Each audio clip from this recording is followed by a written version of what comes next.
Te doy la bienvenida al tercer capítulo de esta serie en la que vemos cómo preparar, cómo estudiar y cómo afrontar las asignaturas de segundo de bachillerato para selectividad. En este tercer capítulo vamos a ver una asignatura querida por muchos, odiada por otros muchos y pocos, llamada Historia. Decirte como siempre al empezar que mi nota media de bachillerato en Historia fue un 10. Un 10. Sí, has escuchado bien, un 10. Y como siempre vamos a empezar por el mayor error al estudiar la asignatura de Historia. Así que ahora sí que sí, mi nombre es Víctor Segarra, esto es Lidera tu Futuro y empezamos. El mayor error al estudiar Historia es memorizarte las cosas de pe a pa, con las palabras exactas. Típico que cuando te cambian algo ya no sabes qué decir. Y es un gran error porque al final en el examen te lo pueden preguntar de otra forma. Sin ir más lejos, hay un vídeo de Quantum Fracture en el que lo cuenta, ¿no? Que creo que es el del sistema educativo. Decía como en un examen un profesor de historia lo que hizo fue poner un chiste y preguntar ¿por qué tiene gracia? O sea, y realmente tiene mucho sentido, ¿no? Aquí no te está preguntando, era un chiste creo de la crisis del 98, imagínate, de la crisis de 1898 en España, cuando perdió las colonias, derrota contra Estados Unidos, decadencia política, etcétera, etcétera. Claro, si a ti te pone un chiste y tú no lo entiendes, si no te hace gracia, ¿no? No eres capaz de explicar el contexto histórico de la época. Y es una pregunta que a mí me parece fascinante porque al final, para responderla, tienes que entender todo lo que rodeaba la época. Tienes que ser capaz de explicarlo y me parece... Mira, por ponerte otro ejemplo. Un día tuve una sustitución, que de hecho esto lo he contado muchas veces, ¿no? Pero bueno, por si no me conoces. En una clase de historia me la dio un profesor de educación física en cuarto de la ESO. Y recuerdo que yo a clase estábamos dando el siglo XX, ¿no? Hice una pregunta muy interesante y que de hecho este tipo de preguntas son las que te permiten diferenciar si estás memorizando simplemente de pe a pa o si realmente entiendes la historia. Y pregunto, ¿cómo es posible que Alemania, que ha iniciado, perdido y quedado devastada, totalmente destruida, por 2 guerras mundiales, actualmente sea potencia económica mundial, sea segundo o tercer país más productivo y que genera más riqueza del mundo, y España, que no entró en ninguna de las 2 guerras mundiales, no lo sea? Y dices, joder, yo me quedé pensando, me quedé con una cara de, joder, es verdad, ¿cómo puede ser? ¿Qué pasó? O sea, Alemania literalmente quedó destruida. Berlín, después de la Segunda Guerra Mundial, cuando entraron los rusos y los aliados por un lado, que Berlín se dividió, el muro de Berlín, el famoso muro de Berlín, quedó destruida. La mayor parte de su población, que eran hombres, fueron soldados, quedaron asesinados, muertos. Alemania perdió parte de su parte productiva, parte trabajadora, perdió un montón. ¿Cómo puede ser que España actualmente no sea potencia mundial? Y la razón es... Escríbemelo en los comentarios, a ver si te la imaginas antes de que te la diga. Te dejo 5 segunditos. Pero la razón básicamente es por la cultura. Y de hecho esto tiene sentido, porque si te das cuenta en Japón pasó lo mismo. Quiero decir, en Japón recibieron las 2 bombas atómicas de Fukushima e Hiroshima. Y hoy en día Japón es potencia mundial por encima de España. Y la razón es la cultura. Porque en Alemania, y esto incluso cuando estaba Hitler, ¿no? Nos contaba que, hostia, la situación después de la Primera Guerra Mundial en Alemania estaba súper mal, pero súper mal. Y Hitler, incluso los propios alemanes, sabían que tenían que trabajar y esforzarse más por reconstruir el país. Nos contaba cómo los profesores daban clase de 8 a 5 y de 5 a 7 se quedaban dando clases de repaso a los alumnos de forma gratis. Porque sabían que estaban destrozados, el país está destrozado y necesitaban trabajar más para levantarlo. En Japón está la cultura del esfuerzo, del trabajo. Tocaron fondo y se levantaron. igual que pasó en Alemania. Tocaron fondo y levantaron, se esforzaron. En España nunca hemos tocado fondo, tenemos una cultura de, bueno, la ley de la palanca, ¿no? Me toco los cojones y cuanto menos trabaje y más cobre, mejor, ¿no? La ley de un poco de la pereza. Eso en Alemania no estaba. Quiero decir, actualmente Alemania tiene un 3% de paro, 3 de cada 100 personas no encuentran trabajo, en España es un 16% general y un 40% de los jóvenes. 4 de cada 10 jóvenes no encuentran trabajo. ¿Y aquí en España cómo estamos? Súper tranquilos, preocupándonos porque nos tiran las fiestas, porque no hay bares ahora con la pandemia, tal. Oh, vale. ¿Cómo puedes estar tranquilo ante esta situación? Deberías estar currando como un cabrón. Pero esa es cosa de la cultura. En Alemania currarían como cabrones en su momento y en España no, porque no somos así. Es la cultura. Bueno, y después de esta crítica un poco a la sociedad española y admiración por la sociedad alemana en su momento, vamos a ver ahora sí métodos para estudiar historia y realmente espero que te hayas dado cuenta de cuál es la diferencia entre memorizar algo de pe a pa con las palabras específicas a realmente entenderlo, ¿no? Y realmente las maneras que tienes para saber si estás entendiendo realmente algo o si simplemente estás memorizando y vomitando son las siguientes. La primera es explicárselo a otra persona.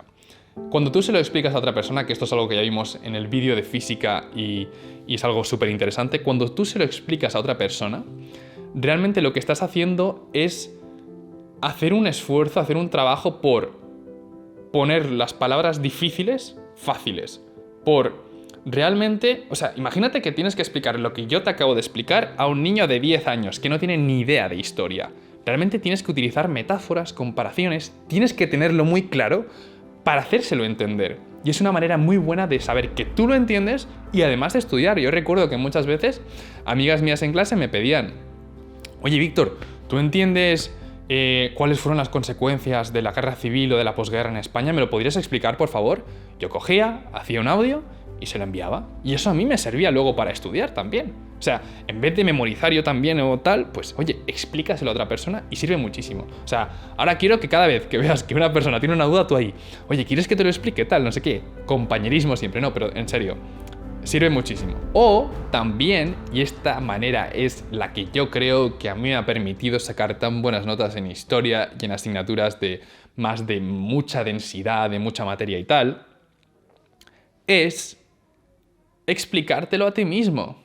Quiero decir, lo bueno, como te he dicho, de explicárselo a otra persona es que primero estás poniéndolo en voz alta. Y esto me lo explicó un profesor que me acuerdo en primero de la ESO que fue increíble, y es, la gente que va a la biblioteca a estudiar en silencio es estúpida. Pero es estúpida no porque sea tonta, a ver, entiende lo que quiero decir. Es estúpida porque tú cuando estás estudiando en silencio, solo te estás estudiando con tu cerebro. En cambio, cuando lo haces en voz alta, tú estás recibiendo la información, ya no solo por tu cerebro, sino que está saliendo por la boca, una vía, y la segunda es que la estás escuchando. Entonces, estás estudiando lo mismo de forma muchísimo más efectiva y rápida. Estás dando más input, lo estás escuchando también. Entonces, por eso es tan importante estudiar en voz alta y explicártelo a ti mismo, por si a lo mejor, yo qué sé, tampoco es plan de estar todos los días ahí con tus colegas de clase dándoles la chapa, ¿no? Te lo explicas a ti mismo y ya está. De hecho, sé que esto de estudiar en voz alta te lo habrán dicho muchas veces en clase. Sin embargo, aquí te voy a dar un elemento más que esto seguro que no lo has escuchado en ningún sitio. Y es que estudiar en voz alta no se trata solo de decirlo, sino también de sentirlo, de transmitir las emociones, de ser un poco actor o actriz y creerte lo que estás diciendo, de exagerarlo, de realmente sentir el discurso. Por ejemplo, imagínate que te toca estudiar las brigadas internacionales durante la Guerra Civil Española. ¿Qué eran las brigadas internacionales? Y ahí te lo empiezas a explicar. Te mueves, tal, de pie, te lo empiezas a explicar, pim, pum, pim, pum, pero te lo explicas con la emoción. Al final, las brigadas internacionales eran soldados de todo el mundo, de Inglaterra, de Francia, bueno, Alemania no porque estaba Hitler, ¿no? Pero de todo el mundo, bueno, incluso Alemania puede que sí, los rezagados que no creían en el régimen. Pero las brigadas internacionales eran un una organización de voluntarios de todo el mundo que quería ayudar a la República Española en ese momento. Piensa que en la Guerra Civil, Alemania e Italia, que eran Hitler y Mussolini, estaban ayudando a Franco, y Inglaterra, Estados Unidos, Francia, las otras potencias, que tendrían que haber ayudado a la República Española, no lo hicieron porque querían evitar el estallo de una guerra mundial, lo cual acabó ocurriendo de igual manera. Muchas gracias. Entonces, piensa que la población de... la gente de Francia, la gente de Inglaterra, tenía impotencia. Porque querían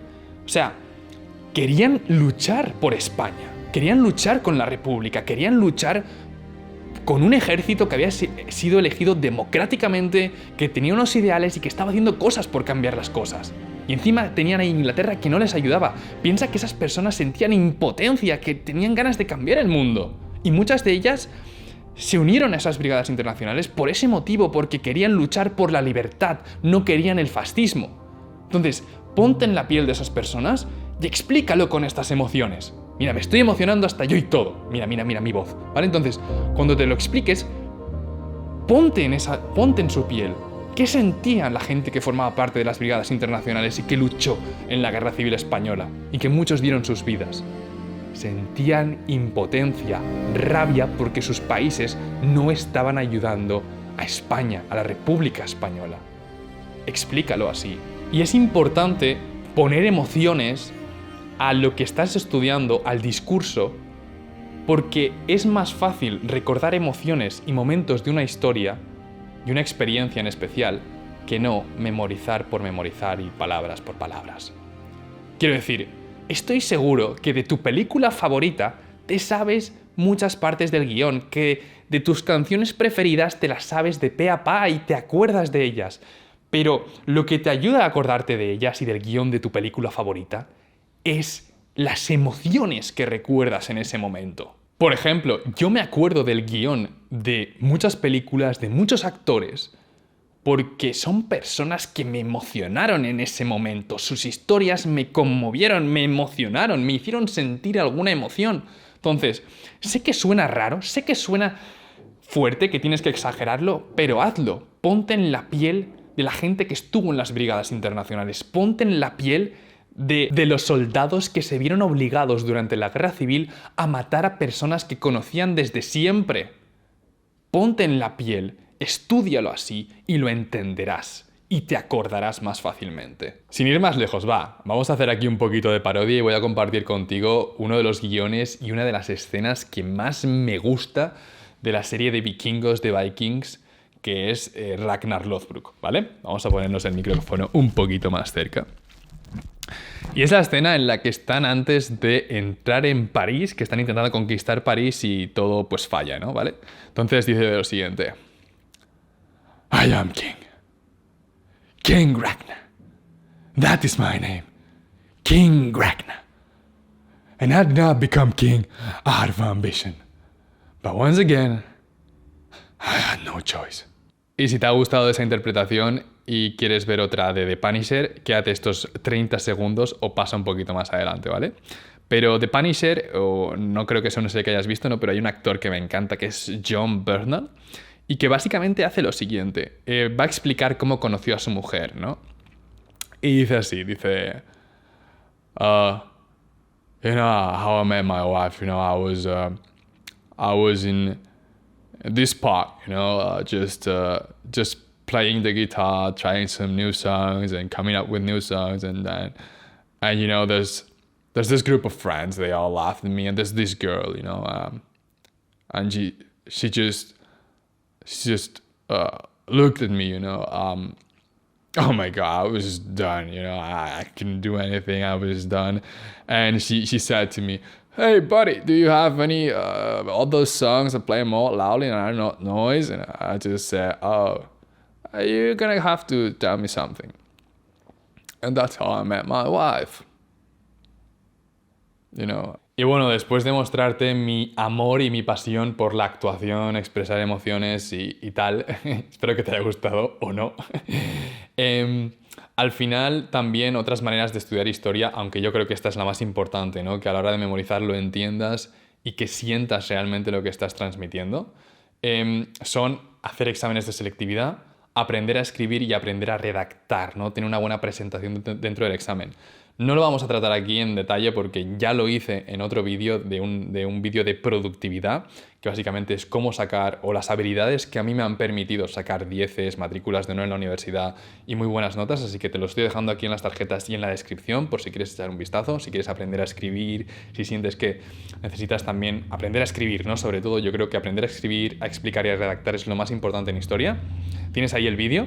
Y nada, recordarte que si no sabes qué estudiar todavía, estás un poco perdido o perdida, realmente no sabes qué hacer, no sabes qué profesión es la tuya, te recuerdo que el día 15 de junio vamos a lanzar aquí en Lidera tu Futuro el curso de orientación profesional, el programa de orientación profesional Héroe del Futuro, que básicamente está destinado a que aprendas todo lo necesario para encontrar y descubrir tu profesión y que puedas tomar una buena decisión. Así que nada, si quieres que te avisemos, que te avise, que solo estoy yo en el proyecto de momento, que te avise sobre el curso, el programa Héroe del Futuro, que te avise cuándo va a salir, incluso los directos que hacemos todos los domingos, los consultorios, cuándo subo vídeo y todo eso.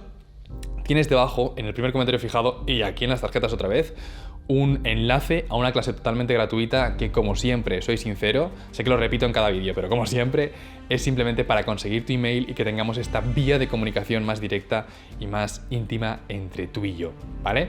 Así que nada, apúntate día 15 de junio si no sabes qué estudiar. Una vez termines selectividad, tienes la oportunidad para descubrir tu profesión y tomar una buena decisión. Después de esta pausa entre la actuación, el héroe del futuro, el programa, el curso y tal, vamos a volver a centrarnos, ¿vale? Vamos a ver ahora algo que yo también considero muy importante, ¿no? Que si ya has visto otros episodios de esta serie, otros capítulos, otras asignaturas, como física, química, que son los otros dos primeros, ya te habrás dado cuenta de cuál es, ¿no? Que es la parte de dentro del examen. Yo creo que dependiendo de lo que hagas, una vez estás dentro del examen, puedes sacar hasta 2 o 3 puntos de diferencia para arriba o para abajo, ¿sabes? O sea que es muy importante. Yo lo primero que te diría, como ya te llevo diciendo en otros capítulos, es tranquilidad, calma, no pasa nada. Vas a rellenar un trozo de papel, esto no es la guerra, no vas a morir, no vas a matar a nadie, nadie va a dejar este mundo, o sea, calma. Y yo aquí, como siempre, te digo que intentes crear un hábito, una rutina que te tranquilice y que te ponga tranquilo, ¿vale? Yo, como siempre, lo que hago es escuchar música. Yo pongo mi música, bandas sonoras, Hans Zimmer o de series que me inspiran y películas que me inspiran, me tranquilizo, entro en el examen, incluso a veces, cuidado, como has visto me gusta Vikingos, me pongo música de Wardruna, esas músicas que salen en la serie, un poco locas, pero bueno, ya te lo he contado muchas veces, ¿no? Entonces haz algo que te tranquilice. Cuidado porque a mí lo que me pasó en selectividad, que yo creo que esta es una experiencia única que no le ha pasado a casi nadie. Estábamos en la universidad, en la UGE, en la Universidad de Castellón, y bueno, pues la clase, no sé por qué, era más pequeña de lo que tenía que ser, y éramos 30 personas, y no habían 30 sillas, no habían, y yo, coño, ¿y yo dónde me siento? Vale, pues como yo tengo la maravillosa suerte de ser la última persona de la lista, porque apellido Segarra, la S, viva la gente del final de la lista, no tenía silla, y me tocó sentarme en la silla del profesor, y ya me ves ahí, en la silla del profesor, viendo a todo el mundo cómo hacía el examen. Encima yo estaba como en un altar, por lo que estaba por encima de todos, y no me puse nervioso al hacer el examen. O sea que imagínate si ante esta situación de que no tienes sitio, todos los nervios, era el primer examen encima, no te pones nervioso, no te preocupes, de verdad, que no pasa nada. Vas a acabar haciendo el examen, te va a salir bien si te lo has preparado y ya está, tranquilidad. Como siempre, otra regla que se repite y otra estrategia es empezar siempre por la pregunta que sepas. En mi caso, en el examen de historia, yo por lo que siempre empezaba era por, si veía que el texto lo controlaba, empezaba por el texto y si no por el vocabulario. Al final el vocabulario es algo que es un poco independiente del texto, aunque está bien que a veces hagas referencia al texto para explicar la palabra, pues en este contexto, yo qué sé, brigadas internacionales significa esto y tuvieron este papel en la guerra civil, tal y como podemos observar en este fragmento del texto. Recuerda hacer siempre referencia al texto, incluso en las preguntas de vocabulario, porque es muy interesante. Significa que que te has leído el texto, ¿no? Y que lo estás entendiendo realmente. Entonces empieza siempre por la pregunta que sepas, empieza por el vocabulario, luego por el texto y luego ya por las últimas, pero bueno, que imagino que tú tendrás tu propio orden y ya está. Y finalmente, y este sí que es una estrategia nueva que no teníamos en física o en química, aunque también sirve para ellas, ¿vale? Responde a todas las preguntas. No te dejes nada en blanco. E incluso te diría más, si tienes que elegir entre la última pregunta de 2 puntos, imagínate que te preguntan pues la Guerra Civil Española y la posguerra, y dices, ostras, Víctor, eso es súper largo, tengo que explicar el contexto antes de la Guerra Civil, las batallas, los generales, lo de después de la guerra. Dices, muy larga. Antes de poner una pregunta ahí, que la 4, que vale 2 puntos, ponerla ahí súper detallada, si ves que te dices, Víctor, tengo 20 minutos, contestar esta pregunta me va a costar perfecta, me va a costar 25 y encima todavía me queda una palabra de vocabulario. Pues mira, más vale que dediques 15 minutos a esta palabra de un punto, a este ejercicio de 2 puntos y saques 1,5 puntos porque te ha faltado explicar la situación de posguerra, y que durante esos últimos 5 minutos hayas hecho la palabra de vocabulario y la hayas hecho así, bueno, un poquito por encima, que no dedicar todo el tiempo al ejercicio de 2 puntos y no contestar a la de vocabulario. Porque a la de vocabulario, en 5 minutos, solo con poner algo, aunque no la pongas perfecta, vas a tener 0,75 o 0,5. Si no pones nada es un 0. Y la otra, aunque no esté de 10, como has puesto mucho, pues te van a poner 1,75, 1,5. Entonces, nunca te dejes nada en blanco. Y si tienes que elegir entre poner una pregunta perfectísima y otra, y dejarla un poco a medias, y tenerla bien, mediocre, y poner otra, y tener 2... Es mejor tener 2 mediocres que tener una perfecta. Eso es lo que te quiero decir. Pero bueno, vamos ahora sí con la reflexión final, y yo creo que... Bueno, la reflexión final de este vídeo va a ser un mensaje de tranquilidad, de que no te preocupes. Yo recuerdo que historia... Incluso a veces, el año pasado creo que fui a dar una presentación en mi antiguo instituto, una charla, y me preguntaban muchísimo por la asignatura de historia, estaban muy preocupados, y digo, pero vamos a ver. Si historia es una asignatura general, historia, en los 14 puntos, cuenta 0,5. 0,5. Es que aunque saques un 10, solo tienes 0,5. Más vale que dediques tiempo a estudiar matemáticas, que en el caso de la Comunidad Valenciana vale 3 puntos, porque cuenta en la específica y en la general, bueno, 3 puntos o 2,5 puntos. Bueno, 2,5 puntos, ¿vale? Y que te prepares una asignatura específica como física, economía, química o geografía, que no historia. O sea, si tienes que elegir entre estudiar, bueno, pues matarte a estudiar historia o matarte a estudiar física, mátate a estudiar física, porque física vale muchísimo más. Os lo digo en serio, vale muchísimo más. No os preocupéis, llevad historia con calma porque es una asignatura general. Centraos siempre en las específicas. Y ya te digo, yo en mi caso me estudié historia 2 días antes. 2 días antes, no estudié más. En cambio, matemáticas me estudié todo el mes porque era súper importante para mí. Incluso me llegué a preparar 2 semanas antes matemáticas de ciencias sociales, la parte de probabilidad, porque quería ir ahí. Entonces, sé estratégico a la hora de elegir qué asignaturas estudias y cuáles no. De verdad, historia, castellano, no tienen importancia. De hecho, incluso en las PAU, si no recuerdo mal, con sacar un 5 de media en la fase general, ya puedes ir hacia... Ya te cuenta, ¿sabes? Suspender creo que no te cuenta, pero si sacas un 8 en inglés, un 7 en castellano, un 3 en historia y un 4 en matemáticas, que en matemáticas tienes que sacar un 10, no un 4, recuerda un 10, la media de todo eso es un 5. Te va a contar, ¿sabes lo que te quiero decir? En vez de tener 4 puntos de la fase general tendrás 2, pero si luego sacas un 10 en física y un 10 en química, tienes 6 puntos. Eso es lo que te quiero decir. Vale lo mismo sacar de media un 5 en 4 asignaturas que un 10 en una. Coño, vamos a por el 10. Y bueno, después de esta reflexión un poco extraña, sí que te quiero decir que aunque historia no sea importante para selectividad por lo que llega a contar, aprende historia, porque es muy útil, te entiende entender por qué somos como somos hoy en día, las culturas, toda la historia, es súper interesante y yo sé que no es lo mismo estudiar por un examen que aprender por tu cuenta. Yo debo decirte que no hace mucho, mira, de hecho te los voy a enseñar aquí mismo en directo. A ver...